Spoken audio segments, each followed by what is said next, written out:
ವಿರಾಜ್ ತನ್ನ ತಾಯಿ ಅವಿನಾಶಿ ಅವರ ಟ್ರೀಟ್ಮೆಂಟ್ಗೆ ಅಂತ ಸಿಟಿ ಹಾಸ್ಪಿಟಲ್ಗೆ ಬಂದಾಗ ಮೊದಲನೇ ಸಲ ಸುರಭಿನ ನೋಡಿದ್ದ. ಅವಳು ತುಂಬಾ ಶ್ರೀಮಂತ ಹುಡುಗಿ. ಆದ್ರೂ ತನ್ನೆಲ್ಲ ಸವಲತ್ತನ್ನ ಬಿಟ್ಟು ಪ್ರತಿದಿನ ಟೈಮ್ ಮಾಡ್ಕೊಂಡು ಆ ಕ್ಯಾನ್ಸರ್ ಪೇಷಂಟ್ಸ್ ನ ಮೀಟ್ ಮಾಡೋದಕ್ಕೆ ಬರ್ತಿದ್ಲು. ಸುರಭಿ ಅವರನ್ನ ತಬ್ಬಿಕೊಂಡ್ಲು. ಆಗ ಎಲ್ಲಾ ಪೇಷಂಟ್ಗಳು ಕೂಡ ತಮ್ಮ ಪ್ರೀತಿ ಮತ್ತು ಆಶೀರ್ವಾದ ನೀಡ್ತಾ ಇದ್ರು. ಇದನ್ನ ನೋಡಿದ ವಿರಾಜ್ಗೆ ಸುರಭಿನ ನೋಡಿ ತುಂಬಾ ಇಷ್ಟ ಆಯ್ತು.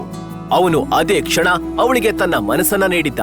ಆದರೆ ವಿಧಿ ಅವರಿಬ್ರನ್ನ ನಿಜವಾಗ್ಲೂ ಸೇರಿಸುತ್ತೆ ಅಂತ ಆಗ ಯಾರೂ ಊಹಿಸಿರ್ಲಿಲ್ಲ.